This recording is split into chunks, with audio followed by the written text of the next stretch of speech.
नमस्ते मधुसूदनाय भक्तिपाद प्रियाय ते दुर्लभ कृष्ण भक्ति में अति सरल कारणी। हरे कृष्णा कृष्ण कृष्ण हरे राम भगवत गीता अध्याय पहला श्लोक नंबर 2। दृष्ट्वा तो पांडवानीकं व्यूढ़ं दुर्योधन स्थिता आचार्यम उपसंगमय राजा वचनम ब्रवीत। अर्जुन ने अर्थात संजय ने कहा, हे राजन, पांडु पुत्रों द्वारा सेना की व्यूह रचना देखकर राजा दुर्योधन अपने गुरु के पास गया और उसने ये शब्द कहे। इस श्लोक में संजय धृतराष्ट्र के प्रश्न का उत्तर दे रहे हैं। धृतराष्ट्र का जो पहला ही क्वेश्चन एक प्रश्न के रूप में था कि कुरुक्षेत्र की युद्ध में क्या क्या हुआ। तो धृतराष्ट्र का जो पहला प्रश्न था उसके पुत्रों ने क्या किया, इस प्रश्न के उत्तर में संजय धृतराष्ट्र के पुत्रों में जो सबसे महत्वपूर्ण सबका नेता बन के फिरता था, कौन? दुर्योधन। और धृतराष्ट्र का अधिक प्रिय भी था, इसीलिए उन्होंने पहला ही शब्द पहले ही किसके लिए कहा? दुर्योधन के लिए, और किसी पुत्र के लिए नहीं, क्योंकि वो उसके चहिते पुत्र की कारनामे सुना रहा है। श्री राधे बोले। सर्वप्रथम हमें जानना चाहिए, गीता में कुल 700 श्लोक हैं, ये सब हम जानते हैं। चैप्टर कितने? 18 अध्याय है, 700 श्लोक है। 4 लोगों में संवाद है, संजय, धृतराष्ट्र, कृष्ण और अर्जुन, जिसमें धृतराष्ट्र का एक श्लोक है। पहला ही जो आपने सुना वो एक ही श्लोक किसका? धृतराष्ट्र का। संजय के 41 श्लोक, 41। कितने? ध्यान पे रखते जाइएगा, ये पूरी गीता की डिटेल हमको नॉलेज मिल रही है। यहाँ पे 4 लोगों का संवाद है टोटल, धृतराष्ट्र, संजय, अर्जुन और कृष्ण, जिसमें धृतराष्ट्र का एक श्लोक, संजय के 41 श्लोक है। 84 श्लोक अर्जुन के। कितने? 84 के चक्कर में शिरादे बोली 84 लाख योनियां याद रखो, शिरादे बोली। तो 84 श्लोक किसके? अर्जुन की। 41 श्लोक किसके? संजय के। और एक श्लोक किसके? तो मतलब हाईएस्ट बोला किसने? कृष्ण ने। श्री राधे बोले। कृष्ण के 574 श्लोक है।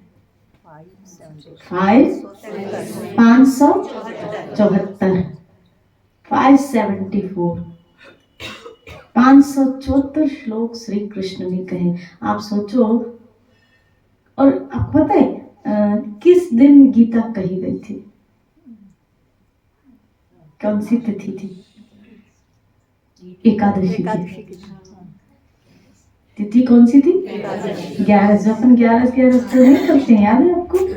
11 की तिथि भी कितनी पवित्र, आप देखो। स्थान कौन सा? कुरुक्षेत्र, जो गीता जयंती आती है। श्री राधे बोलिए।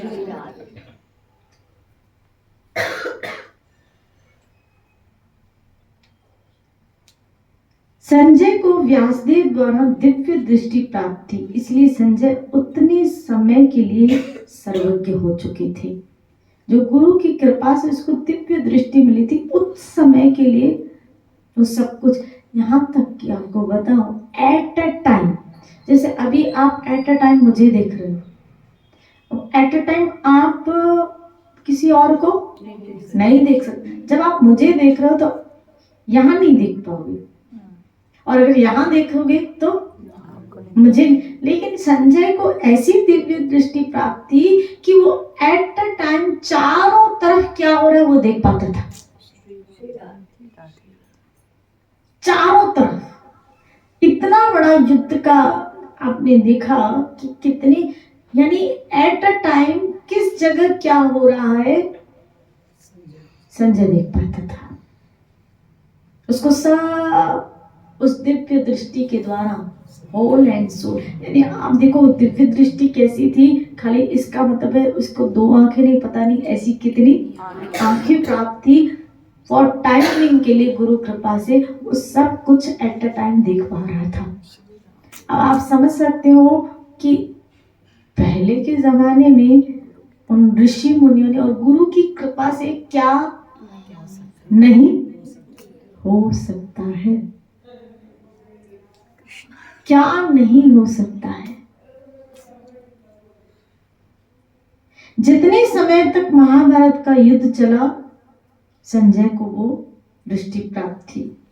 यदि भी संजय पहले से धृतराष्ट्र की सेवा में रहता था, परंतु इस समय तो उन्होंने विशेष रूप से व्यासदेव ने भी आदेश दिया है कि धृतराष्ट्र उनसे जो जो पूछे वो सब बातें धृतराष्ट्र को बतलाए। संजय को पता है कि व्यासदेव ने उन्हें दिव्य दृष्टि प्रदान की है, उसका कारण केवल यही है कि धृतराष्ट्र को युद्ध की समस्त घटनाओं का वर्णन सुनना चाहते हैं। संजय युद्ध का वर्णन करते समय बीच बीच में धृतराष्ट्र की निंदा भी करता था। शिरादेव टॉन्ट करता था उसको कि देखो आपकी वजह से ये पूरा नरसंहार हो रहा है, उसके कारण ही इतना बड़ा विनाश कार्य हुआ है, इसलिए बार बार उसकी निंदा इस चीज के लिए करता था, टॉन्ट करता था उसको। तथा जब धृतराष्ट्र युद्ध में बड़े बड़े सम्मानित योद्धाओं की मृत्यु का समाचार सुनकर बेहोश हो जाते थे तो वे धृतराष्ट्र को संभालते भी थे। कौन? संजय। उनको अनेक प्रकार के आश्वासन भी देते थे। संजय जीवन भर धृतराष्ट्र की सेवा में रहे। महाभारत की युद्ध समाप्ति के 15 वर्ष बाद जब धृतराष्ट्र ने वन गमन किया था, तब उनके साथ गांधारी, कुंती तथा संजय तीनों ने ही वन गमन किया था। ये महाभारत के में बताया गया है, लेकिन एक्चुअल भागवत में ऐसा वर्णन नहीं आया है। भागवत में आया उस वक्त 3 लोग गए थे, विदुर, गांधारी और धृतराष्ट्र। क्योंकि कुंती उसी वक्त उसका शरीर छूट गया था जब उसने ये सुना था कि कृष्ण ने अपनी लीला समाप्त, कुंती का उसी वक्त शरीर छूट गया था। और आया है भागवत में, संजय उस वक्त विलाप कर रहा है कि हाय मेरे स्वामी मुझको छोड़कर चले गए। लेकिन महाभारत में ऐसा वर्णन आया है जो यहाँ लिखा गया है। धृतराष्ट्र अपने मुख में पत्थर का टुकड़ा रखकर केवल वायु का आहार करते थे जब वो वनगमन गए थे। जब विदुर जी उनको लेके गए थे, खाली हवा वायु का सेवन करते थे, बाकी उन्होंने अन्न फल जल सब कुछ, कितना कठिन तप किया था। आप देखो कि मुक्ति के लिए पहले कितनी कठिन प्रयास करना पड़ता था और आज कितना सरल हो गया है। शिरादे बोले कि जो पाप किए थे, जो भोग किए थे, उन्होंने उसी जन्म में इसका पश्चाताप कर लिया। संजय ही राजा धृतराष्ट्र को ऊंच नीच भूमि में चलते सहारा देते थे। इस प्रकार 6 महीने बीतने पर एक दिन उस वन में अचानक आग लग गई और उपवास के कारण प्राण शक्ति क्षीण हो जाने से धृतराष्ट्र की मृत्यु हुई थी। संजय, उस समय धृतराष्ट्र ने संजय से कहा था कि संजय तुम किसी ऐसे स्थान में भाग जाओ जहां आग तुम्हें जला न सके। मैं, गांधारी तथा कुंती अब तो यहीं अपने को अग्नि में होम करके गति प्राप्त करेंगे। उस समय संजय ने धृतराष्ट्र की परिक्रमा की और कहा, महाराज अब अपने को शरीर छोड़ने के लिए तैयार कीजिए। इस प्रकार धृतराष्ट्र की मृत्यु के बाद भी संजय हिमालय की तरफ चले गए थे। श्री राधे बोले। यानी संजय का एक रोल बताया कि यहाँ कि संजय ने किस प्रकार अपने स्वामी धृतराष्ट्र की अंत तक क्या करी है, सेवा करी है अंत। यहाँ बहुत डिटेल संजय के लिए बताया गया है, जो मैं इतनी व्याख्या में न जाऊं, क्योंकि इतनी व्याख्या सुन के पूरा ये महाभारत का ही प्रकरण ये ऐड किया गया है इसमें। अब ये संजय नाम की खाली व्याख्या दी गई है कि संजय नाम का अर्थ क्या है। श्री राधे बड़ा गहरा उन्होंने अर्थ निकाला है।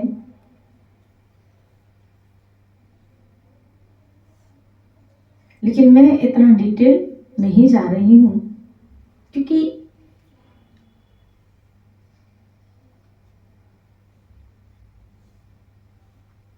और संजय का पूरा डिटेल कि इस श्लोक के एंड में ही संजय ने पहले ही फैसला सुना दिया था क्या कि जीत तो पांडवों की होगी। क्यों? क्योंकि उनके पक्ष में कौन है? कृष्ण। श्री राधे बोले। अब यहाँ आया कि हमने यहाँ सुना, अब यहाँ आया है कि दुर्योधन, क्योंकि इस श्लोक में आया है ना कि पांडु पुत्रों द्वारा सेना की व्यूह रचना देखकर दुर्योधन अपने गुरु के पास गए।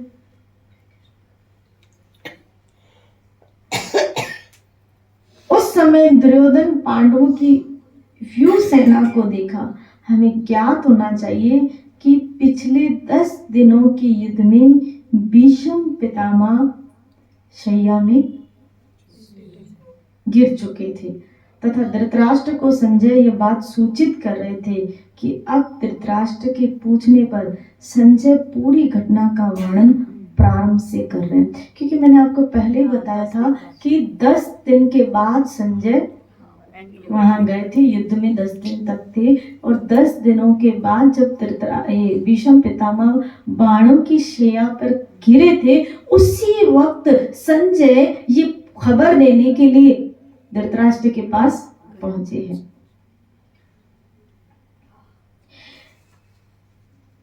संजय धृतराष्ट्र से कहना चाहते थे कि यदि भी 10 दिन के युद्ध में भीष्म देव का युद्ध में निधन हो गया, परंतु जहां तक दुर्योधन की बात है, उसने भीष्म देव की रक्षा करने में अपनी ओर से कोई कसर नहीं छोड़ी। तो यहाँ पर संजय कह रहे हैं कि दुर्योधन ने पांडवों की व्यूह युक्त सेना को देखा। हमें ज्ञात होना चाहिए कि जिस समय दोनों सेनाएं एक दूसरे के सामने खड़ी थी, वह तिथि एकादशी का दिन था। इस दिवस पर ही भगवान के मुख से गीता का उपदेश निकला है। यह सूर्य उदय का समय था। श्री राधे बोले। सुबह सुबह गीता कही गई है। सूर्योदय से पूर्व ही दोनों सेनाएं अपना अपना व्यूह बनाकर खड़ी हो गई थी। अब हम चर्चा करेंगे कि पांडवों की सेना के व्यूह रचना किस प्रकार हुई थी। जिस समय भीष्म जी ने कौरवों की सेना को अत्यंत निपुणता के साथ संगठित करके खड़ा किया, तो युधिष्ठिर महाराज अत्यंत चिंतित होकर अर्जुन से बोले, हे अर्जुन, भीष्म ने जिस प्रकार व्यूह का निर्माण किया ना, उसका भेदन करना तो, क्योंकि वहां सेनापति कौन बने हुए थे? श्री राधे बोले। श्री राधे बोले। इसीलिए तो कहा, दुर्योधन कह रहा है ना क्या कि भीष्म देव जी की पूरी पूरी रक्षा करो। एक श्लोक आया है आरंभ में कि भीष्म देव जी, क्योंकि अगर ये सेना की ही व्यूह रचना करेंगे, ये रक्षित हुए, तो समझ लेना क्या कि युद्ध हमारी, क्योंकि ये अमर का वरदान है भीष्म पितामह के लिए। इसके अतिरिक्त शत्रुओं की 11 अक्षौणी सेना की तुलना में हमारी केवल 7 अक्षौणी सेना बहुत ही कम है। युधिष्ठिर महाराज अर्जुन को कह रहे हैं कि कहाँ इनकी सेना, कहाँ हमारी। तुम इन सभी बातों में ध्यान रखते हुए हमारी सेना की व्यूह रचना करो। ये सुन अर्जुन ने कहा, महाराज मैं आपके लिए वज्र नामक व्यू बनाता हूँ। यद्यपि हमारी सेना थोड़ी है, परंतु इस वज्र युग में खड़े होने पर यह शत्रुओं के लिए अत्यंत भयानक होगी। जो शत्रुओं के लिए अत्यंत भयंकर है, वे भीमसेनी इसमें सबसे आगे खड़े रहेंगे। यहाँ पर संजय कह रहा है कि दुर्योधन ने पांडवों की सेना को देखा, क्योंकि ये शब्द आया ना कि दुर्योधन द्रोणाचार्य के पास गया है और वो क्या कह रहा है, इनकी सेना को देखा। इनकी सेना, तो यहाँ इनकी सेना में क्या क्या था वो एक्सप्लेन किया जा रहा है कि वो उस सेना को किसने बनाया था, भीष्म देव। कौरवों की सेना को किसने, लेकिन अर्जुन, यहाँ पांडवों की सेना को किसने बनाया था, भीम और अर्जुन ने वज्र के द्वारा, वज्री रचना के द्वारा जो सेना को किया है, उसमें सबसे आगे उसने रखा है भीम को। श्री राधे बोली। अब ये प्रश्न उठता है कि भीमसेन के अतिरिक्त कौन खड़ा था। यह समस्त विवरण संजय धृतराष्ट्र को पहले ही बता चुका है कि नकुल और सहदेव भीमसेन के बाएं दाएं और उनके रथ के पहियों की रक्षा करते। द्रौपदी के 5 पुत्र और अभिमन्यु भीमसेन के पीछे से रक्षा करें। इन सब के पीछे शिखंडी था, जो अर्जुन की रक्षा में रहकर भीष्म के विनाश करने के लिए तैयार था। ये पूरी सेना की व्यू रचना थी। श्री राधे बोली। हालांकि हो सकता है आपकी खोपड़ी के बाहर जा रही हो बातें, श्री राधे, लेकिन ये बहुत श्रृंखला से एक योजना बनाई गई थी कि सामने वाली टीम को कैसे हराया जाए। महाबली सात्विकी अर्जुन के पीछे से रक्षा कर रहे थे। युद्धामन्यु और उत्तमजा अर्जुन के रथ की पहियों की रक्षा कर रहे थे। राजा दृष्टकेतु और बलवान चिकितान अर्जुन की ही रक्षा में थे।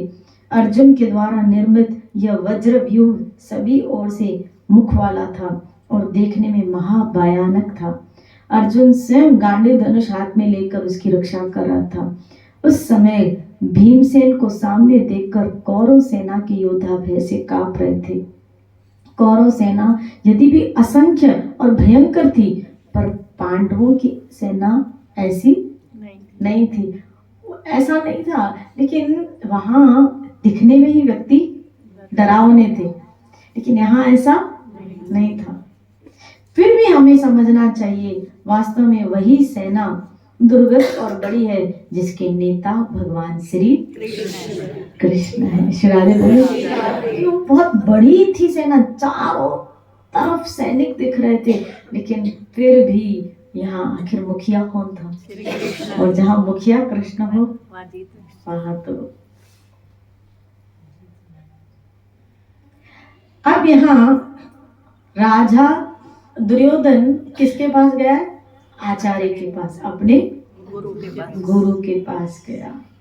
आचार्यम संगमय राजा वचनम ब्रवीत।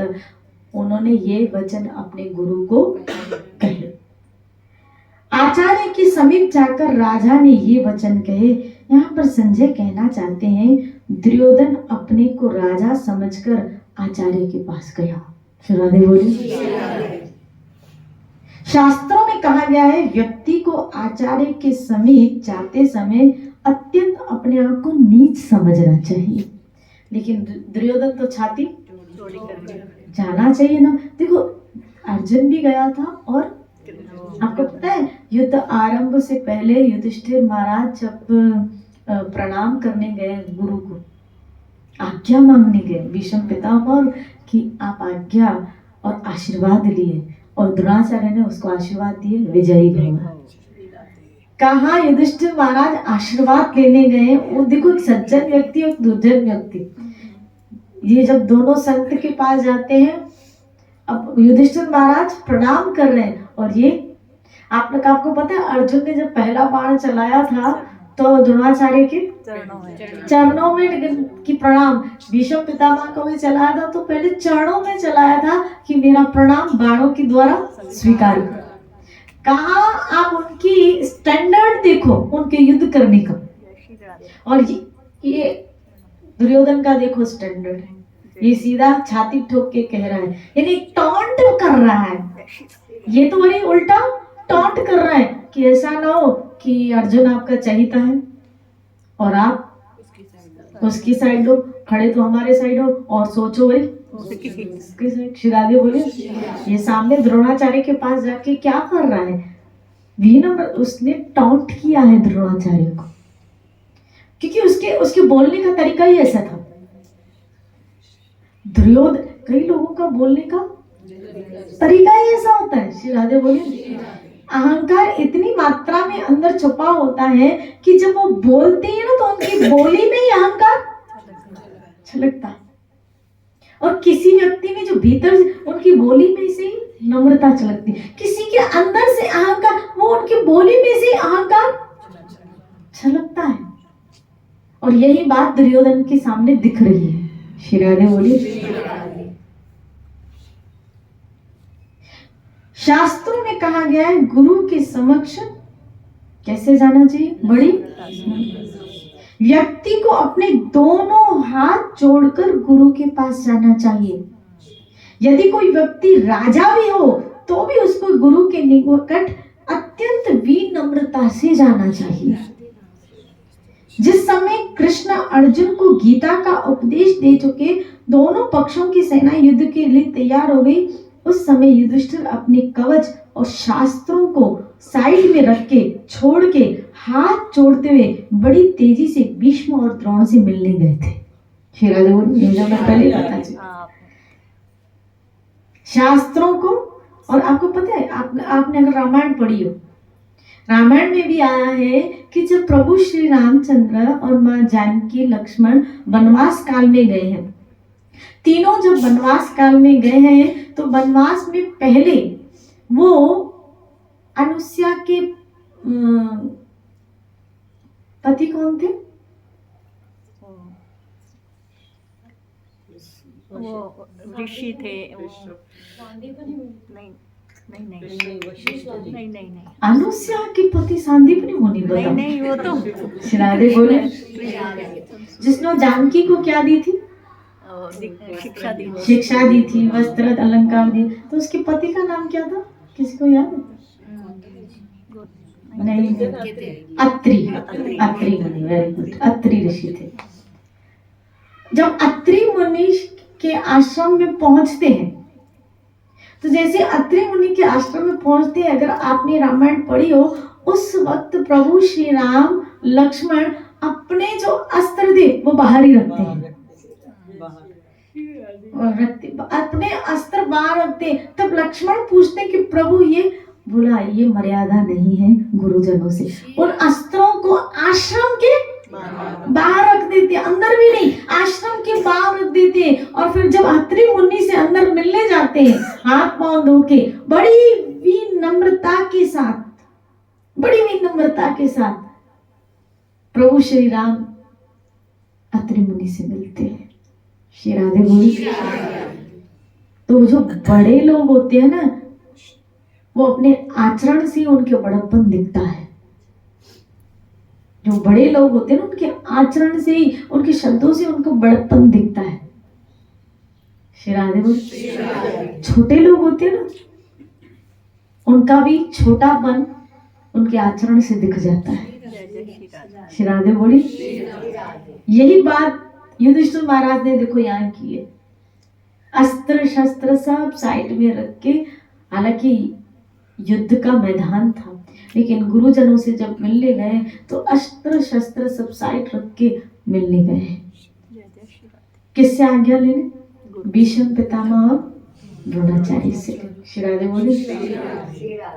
जिस समय वे द्रोणाचार्य के पास गए, उस समय वे अपने दोनों हाथ जोड़ गए। फिर उन्होंने आचार्य को प्रणाम किया, उसके बाद उनकी परिक्रमा की है और उनसे युद्ध करने की आज्ञा मांगी है।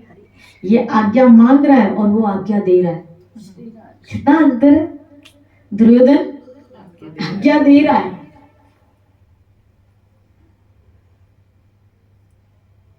और ये आज्ञा मांग रहा है। तो यहाँ हम देखेंगे कि दुर्योधन तथा युधिष्ठिर के दोनों आचार्य के पास जाते हैं, पर उन दोनों की विधि में ही कितना अंतर है। दुर्योधन राजा की वेशभूषा में आचार्य के पास जाता है और उसने सारी वेशभूषा उतार के जा रहा है, जबकि युधिष्ठिर सब चिन्हों को त्याग करके आचार्य के पास गए। दुर्योधन युद्ध का आदेश देने जा रहा है, जबकि युधिष्ठिर आदेश पाने जा रहा है। दुर्योधन के अंदर आचार्य के ऊपर अपना अधिकार जमाने का भावना है, जबकि युधिष्ठिर के अंदर आचार्य की सेवा करने की भावना है। इसलिए वो क्या कर रहा है? परिक्रमा वही करता है, सेवक। इसलिए देखो भागवत में भी आया ना कि जब भगवान श्री कृष्ण योग माया को आज्ञा देते हैं कि तुम उसका संकर्षण करो, आज्ञा देते हैं सेवा, तो सेवक के रूप में योग माया भी भगवान की क्या करती है? परिक्रमा करती है। तो जो सेवक होता है ना वो अपने बड़ों की क्या करता है? परिक्रमा। तो यहाँ युधिष्ठिर महाराज ने क्या किए? परिक्रमा किए। इसने हाथ जोड़ना तो छोड़ो, परिक्रमा तो छोड़ो, उल्टा आदेश दे रहा है। यदि उपसंगमयम का अर्थ उपभोग माना जाए तो आचार्य उपसंगमय का अर्थ हुआ आचार्य का उपभोग करते हुए। राजा वचनम, राजा ने अपना आदेश दिया, यानी ऑर्डर देते हुए। इसका अर्थ है कि दुर्योधन आचार्य का उपभोग यानी अपनी इंद्रिय तृप्ति के लिए कर रहा था। श्री राधे बोलिए। अपने गुरु का उपयोग अपनी इंद्रिय तृप्ति के लिए कर रहा था। एक है सेवा करने के लिए और एक अपनी इंद्रिय तृप्ति कर रहा है। श्री राधे बोलिए। इंद्र इसीलिए, और जो इंद्रिय तृप्ति की भावना लेके जाता है ना उसके प्रति गुरु का भाव देखो। आचार्य भले देखने में जाए तो आचार्य जुड़े हुए हैं दुर्योधन के साइड में, लेकिन वो अंदर से, क्योंकि उसके अंदर इंद्रिय तृप्ति की भावना है ना, इसीलिए दिखने में उसके साथ है, लेकिन एक्चुअल में वो अर्जुन के, वो पांडवों के साथ है। ये इसका मतलब है जिसके अंदर सेवा करने की भाव होता है गुरुजन हमेशा उनके साथ होते हैं। श्री राधे बोलिए। जिनके अंदर गुरु का उपभोग इंद्रिय तृप्ति उनसे उपभोग कराने की, तो भले दिखने में वो उनके साथ हो लेकिन वास्तव में वो उनके साथ नहीं होते, अंदर से वो उनके साथ नहीं होते, बाहर से भले उनके साथ हो। हमारे अंदर अपने गुरुजनों की सेवा का भाव हो। अपनी इंद्रियों की तृप्ति के बजाय हमें उनकी इंद्रियों को खुश करने की भावना होनी चाहिए। श्री राधे बोलिए कि कैसे हम अपने गुरु की इंद्रियों को बोल किया रजाया तो खेल कर जाया रसगुल्ला रसगुल्ला। श्री राधे बोलिए। युधिष्ठिर का भाव ऐसा है। यह कलयुग का लक्षण है कि शिष्य गुरु का भोग करना, क्योंकि दुर्योधन कौन है? कलयुग। दुर्योधन कौन है? तो ये कलयुग का लक्षण है कि शिष्य गुरु का भोग करना चाहता है। श्री राधे बोले। और दुर्योधन तो साक्षात कलयुग का अवतार है। कितनी भयंकर बात है ये। इस कलयुग में सेवा करने के बजाय शिष्य गुरु की सेवा करने के बजाय शिष्य अपने गुरु से सेवा लेना चाहता है, भोग करना चाहता है कि ये भी मेरी क्या करे, ये भी मुझे क्या करे, खुश करे। श्री राधे बोलो श्री राधे। लेकिन फिर कह रही हूँ कृष्ण हम पे कृपा करे कि हम सबों के अंदर सेवा का भाव आए, हम सबों के अंदर सेवा का। हे प्रभु हम जीवों पे दया करना ताकि इन हाथों से हमेशा उनकी सेवा होती रहे। हमेशा हमारे मन के अंदर सेवा का भाव, ये भाव हमारे अंदर, हमारे चित्त से कभी, इस कलयुग का प्रभाव जब भी आपके अंदर भोग की भावना आए तो समझ लेना कलयुग आ गया। हमारे अंदर कौन आ गया है? कलयुग। इसलिए इंद्रिय भोग की इच्छा नहीं तो हमारे अंदर गुरु की इंद्रियों को सुख पहुंचाने की भावना है। सेवक सेवा में रहे, सेवा करे दिन रात, कहे कबीर दास को, काल करे नहीं घात। श्री राधे बोले। गीता के 13वें अध्याय में भगवान ने 20 प्रकार के ज्ञान का वर्णन किया है, जिसमें 6ठे प्रकार का ज्ञान है आचार्य की उपासना। 13वें अध्याय में एक श्लोक आया है कि हमें आचार्य की क्या करनी चाहिए? उपासना। इसके तात्पर्य में श्रील प्रभुपाद लिखते हैं, जहां तक गुरु बनाने का प्रश्न है, आध्यात्मिक ज्ञान के में प्रगति करने के लिए अति आवश्यक है, क्योंकि बिना प्रामाणिक गुरु के यह संभव नहीं है।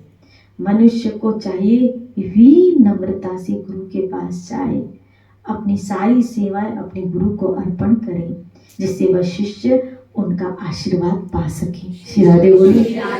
हमें सब अपनी सेवाएं अपने गुरु को अर्पण करनी चाहिए, ताकि हम उनकी कृपा, कौन सी कृपा? कौन सी कृपा? करते हम सेवा है, हम लौकिक सेवा करेंगे, लेकिन वो आध्यात्मिक कृपा करेंगे। उनकी कृपा कैसी? आध्यात्मिक कृपा, कि हमारी कृष्ण भक्ति बढ़ती है, हमारी प्रभु भक्ति बढ़ती है, हमारे अंदर प्रभु की भावनाएं बढ़ती हैं। आप लौकिक क्रियाओं के द्वारा उनकी सेवा करोगे, लेकिन वो आध्यात्मिक कृपा करेंगे आपके ऊपर। श्री राधे बोले। चूंकि प्रामाणिक गुरु कृष्ण का प्रतिनिधित्व होता है, किसको प्रेजेंट करता है? कृष्ण को। अतः यदि वह शिष्य को आशीर्वाद देता है तो शिष्य जल्द से जल्द कृष्ण भक्ति में प्रगति करने लगता है, भले ही वह विधि विधानों का पालन न करे, अथवा जो बिना किसी स्वार्थ के अपने गुरु की सेवा करता है, उसके लिए सारे नियमों का पालन सरल बन जाता है। श्री राधे बोले। बहुत सरलता से वो नियमों का पालन होता है, वरना उसको ऐसा लगता ही नहीं लहसुन का हो रहा है। अगर वो अपने गुरु की, आचार्य की निस्वार्थ भाव से सेवा करेगा, तो ये कृपा उसको इतनी सहजता से मिल जाती है कि उसका नियमों का पालन बड़ी आसानी से हो जाता है। श्री राधे बोले। यानी भोग छोड़ने नहीं पड़ते, कृपा से छूट जाते हैं। क्या बोले? कृपा से छूट जाते हैं। श्री राधे बोले। कृपा से छूट जाते हैं। छोड़ने का तो फिर भी हमें अहंकार है, लेकिन यहाँ तो कृपा से छूट जाते हैं अपने आप। श्री राधे बोले। आप खाली क्या इन संतों की आज्ञा का, उनकी निस्वार्थ भाव से सेवा। यहाँ बता, जो लोग बिना किसी स्वार्थ के अपने गुरु की सेवा करते हैं, आसान हो जाता है उनका नियमों का। श्री राधे बोले। यदि भी द्रोणाचार्य अनेक राजकुमारों को धनुर्विद्या की शिक्षा देते थे, परंतु अर्जुन उनको बहुत प्रिय था। द्रोणाचार्य ने एक दिन अपने शिष्यों को एकांत में बुलाकर कहा, मेरे मन में एक इच्छा है, अस्त्र शिक्षा समाप्त होने पर क्या तुम लोग मेरी सब इच्छा पूरी करोगे? जो कुरुवंश के सब बच्चों को क्या दे रहे थे, जिसमें पांडव और कौरव सब थे, तो सबको कहा कि क्या शिक्षा पूरी होने पर तुम मेरी एक इच्छा, क्योंकि गुरु दक्षिणा में गुरु मांग भी सकते। सभी राजकुमार चुप हो गए, किसी ने उत्तर, पर एक अर्जुन था, बड़े उत्साह से कहा, मैं आपकी इच्छा पूर्ण करने की प्रतिज्ञा करता हूँ। श्री राधे बोली। प्रतिज्ञा ले ली, ये भी नहीं कहा मैं कोशिश करूंगा, मैं करूंगा, प्रतिज्ञा ले ली कि मैं करूंगा ही, आप जो इच्छा करेंगे मैं उसकी, वो आपकी इच्छा। द्रोणाचार्य ने प्रसन्न होकर अर्जुन को हृदय से लगाया, उनकी आंखों में आंसू आ गए। एक बार उन्होंने अर्जुन को हृदय से लगाकर कहा, बेटा मैं ऐसा प्रयत्न करूंगा कि संसार में तुम्हारे से अधिक, तुम्हारे समान और कोई भी धनुर्धर न हो। अब देखो, अभी कोई प्रतिज्ञा उसने डिक्लेयर नहीं की, लेकिन आशीर्वाद पहले ही मिल गया, कृपा पहले ही मिल गई। जब कोई गुरु सेवा देते ना, उससे पहले आपको क्षमता देते हैं। वो तो सबका एग्जाम था कि देखो इनमें से कौन आगे निकलता है। शिरादे बोले, कौन आगे निकलता है, गुरु दक्षिणा में कौन आगे आता है। तो अभी तो कहा भी नहीं, और उसको कहा क्या कि संसार में तुमसे बढ़कर कोई धनुर्धर।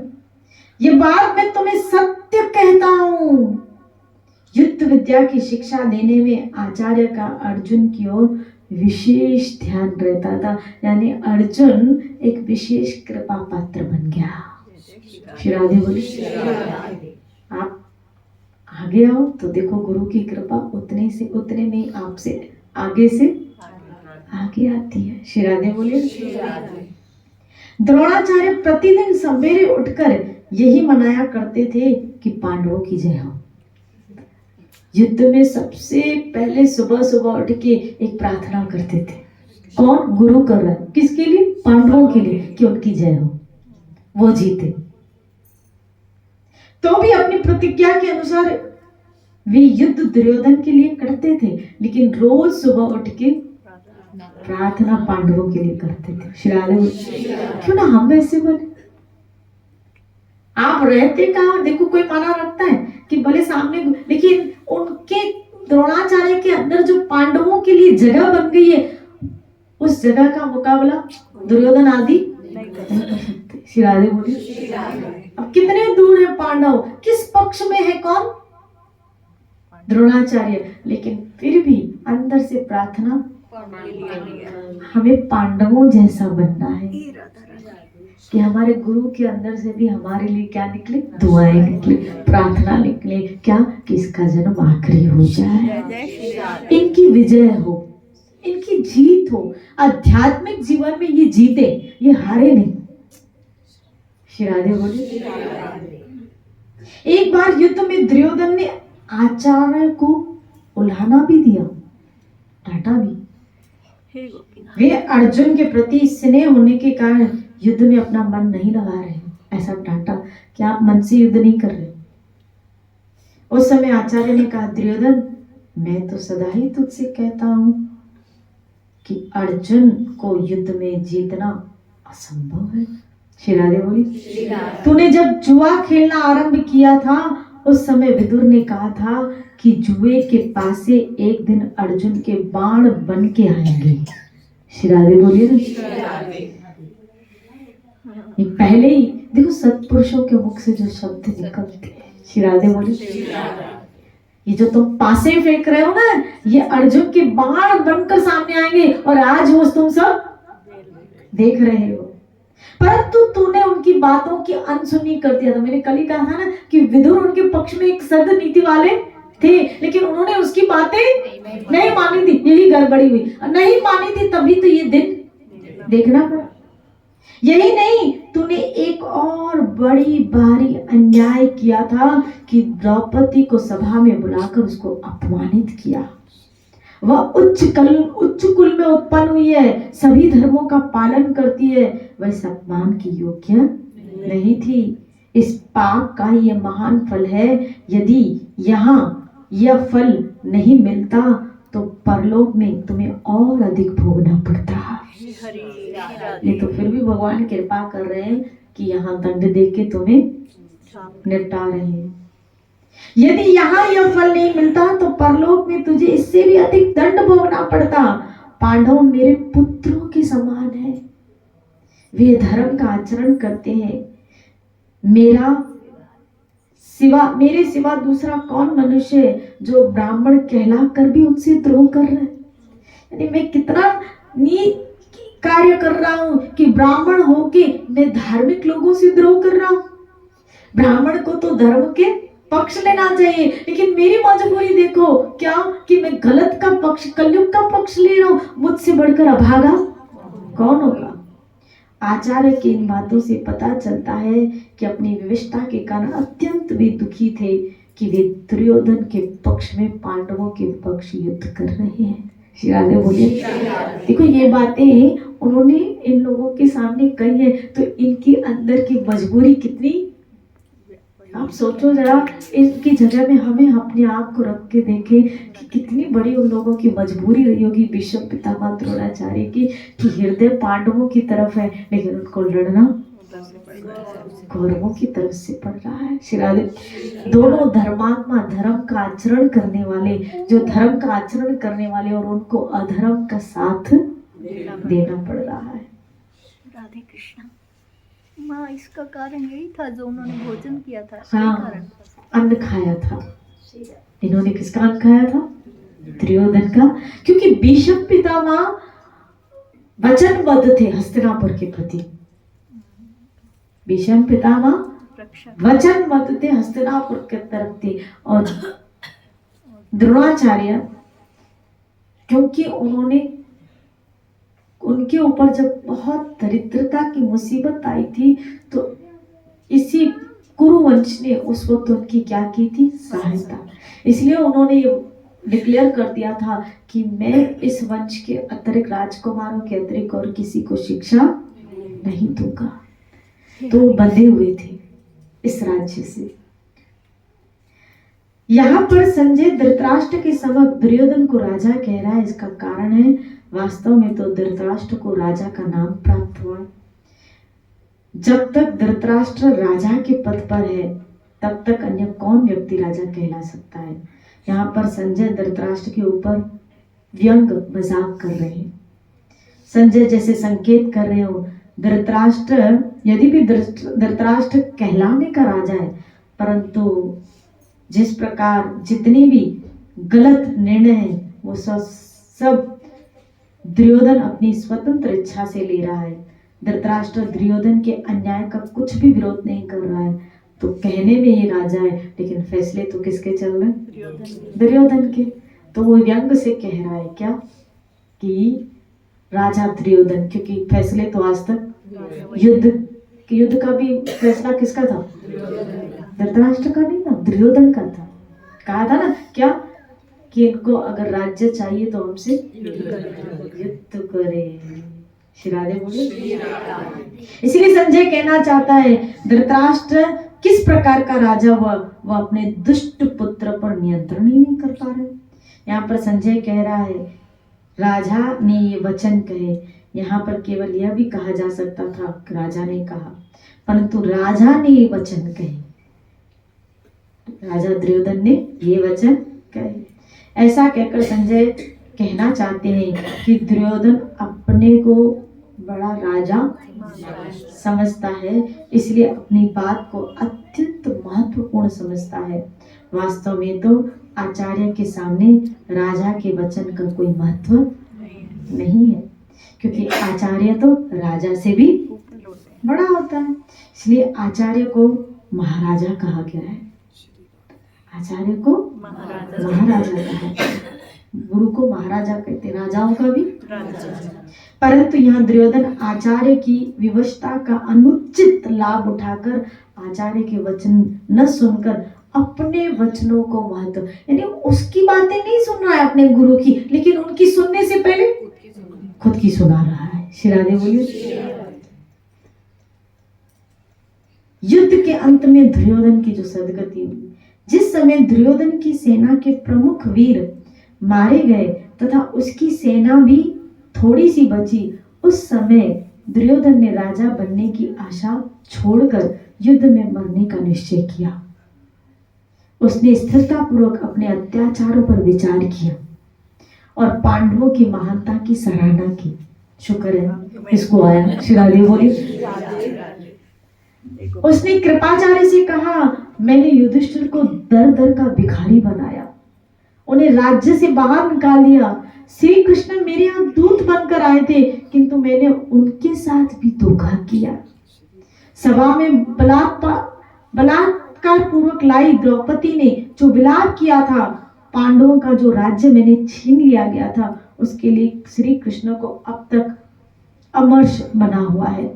श्री कृष्ण और अर्जुन दो शरीर एक प्राण है। पहले तो ये बात मैंने केवल सुनी थी, पर अब इसको प्रत्यक्ष देख रहा हूँ। हम लोग उनके अपराधी हैं। जब से द्रौपदी को क्लेश दिया है, तभी से मेरे विनाश का संकल्प लेकर मिट्टी की वेदी पर सोया करती है द्रौपदी। श्री राधे बोलिए।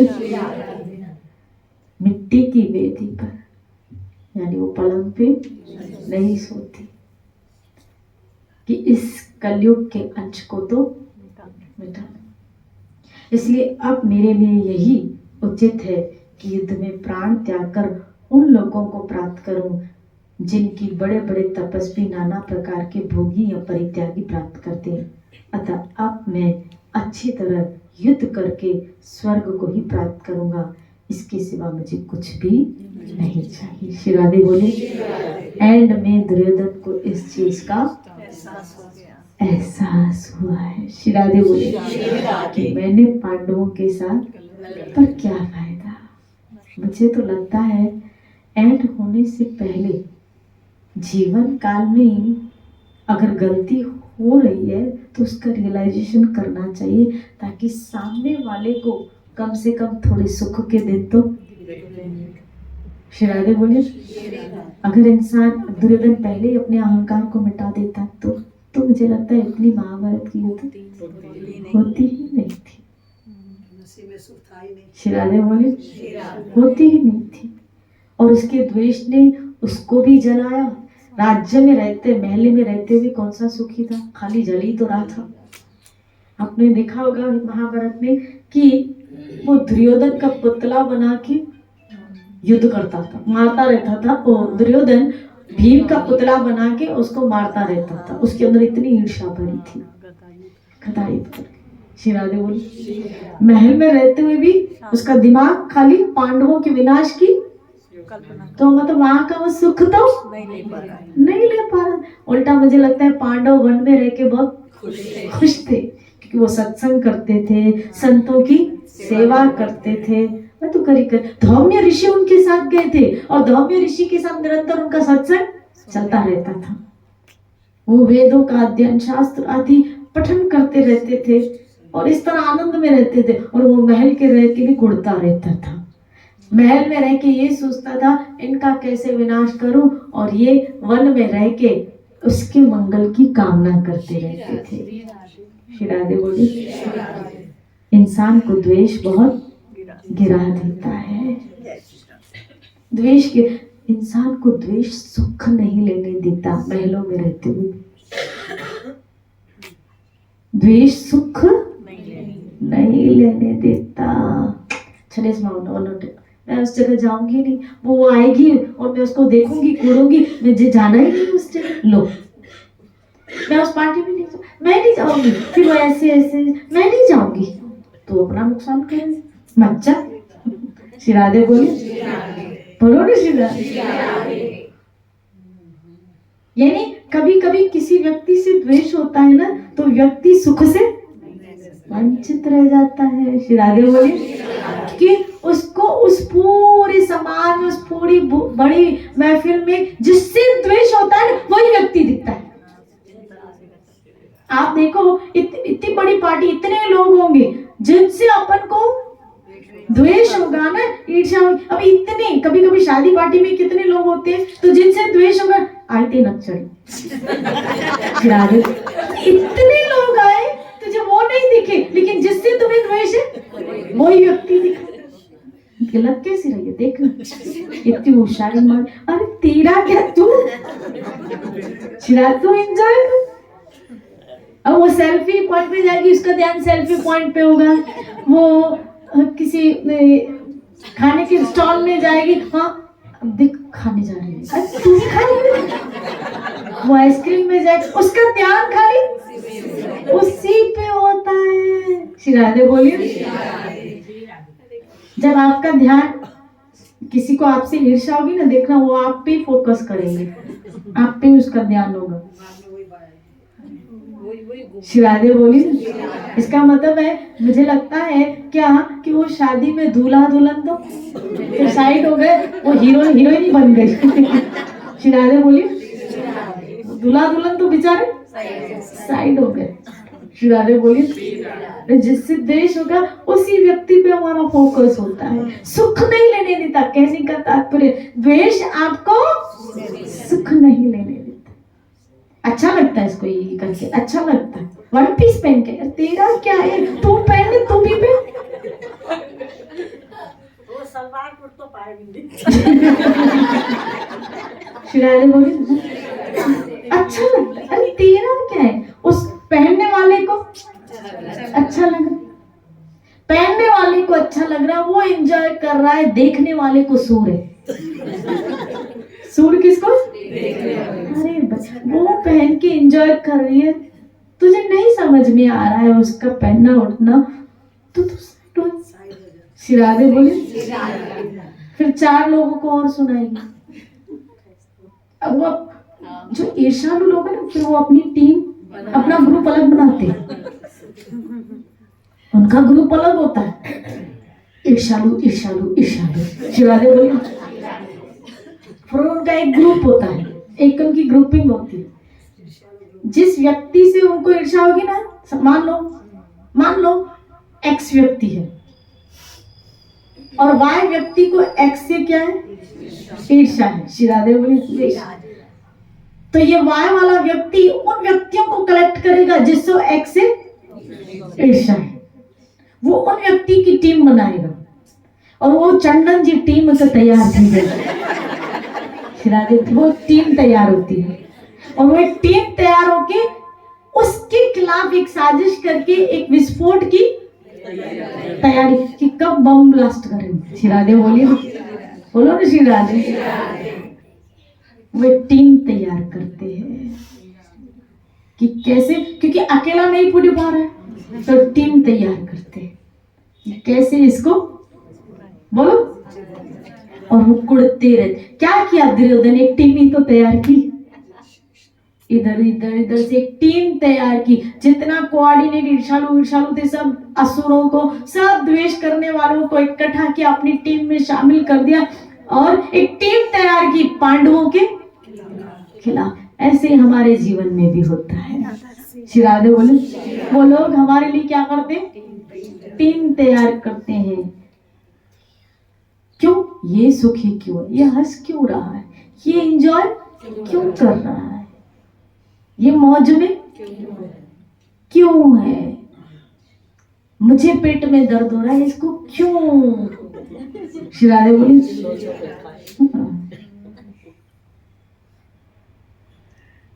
ये क्यों एंजॉय कर रहे हैं, ये क्यों एंजॉय कर रहे हैं। श्री राधे बोली,